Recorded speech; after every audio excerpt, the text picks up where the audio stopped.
Train to ബൂസാൻ, ഹെൽബൗണ്ട് എന്നീ സിനിമകൾ എടുത്ത ഡയറക്ടറിന്റെ ഒരു പുതിയ പടമാണ് കോളനി എന്ന് പറഞ്ഞ സിനിമ. സൈഫൈ സോംബി ടൈപ്പ് സിനിമയാണ് ഈ സിനിമ സെറ്റ് ചെയ്ത് വെച്ചേക്കുന്നത്. നമ്മൾ ഈ ട്രെയിൻ ടു ബൂസാനിലൊക്കെ കണ്ട പോലെ ഇൻഫെക്റ്റഡ് ആയിട്ടുള്ള കുറേ ആൾക്കാർ നിന്നൊക്കെ രക്ഷപ്പെടുന്ന മെയിൻ ക്യാരക്ടർ. ഈ ഒരു ടിപ്പിക്കൽ സ്റ്റോറി ലൈനിലാണ് ഈ സിനിമയും പറഞ്ഞു പോകുന്നത്. പക്ഷേ പടം കിടിലൻ ഒരു തിയേറ്റർ വാച്ചാണ്. ഞാൻ ആദ്യമായിട്ടാണ് ഒരു കൊറിയൻ സിനിമ തിയേറ്ററിൽ പോയി കാണുന്നത്.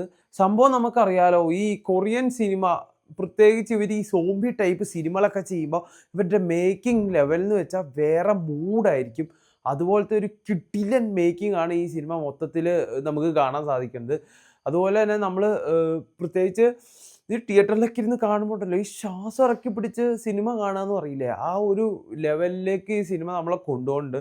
അപ്പോൾ ലാംഗ്വേജ് ഒരു പ്രശ്നമാണെന്നും പറഞ്ഞ് ഈ സിനിമ നിങ്ങൾ തിയേറ്ററിൽ പോയി കാണാതിരിക്കരുത്. കാരണം അത് കുറച്ച് ലാംഗ്വേജ് ഒക്കെയാണ് അങ്ങോട്ടും ഇങ്ങോട്ടൊക്കെ വന്നുള്ളൂ. നമുക്ക് സിമ്പിളായിട്ട് മനസ്സിലാവുന്ന സെറ്റപ്പൊക്കെ ഉള്ളൂ ഈ സിനിമ.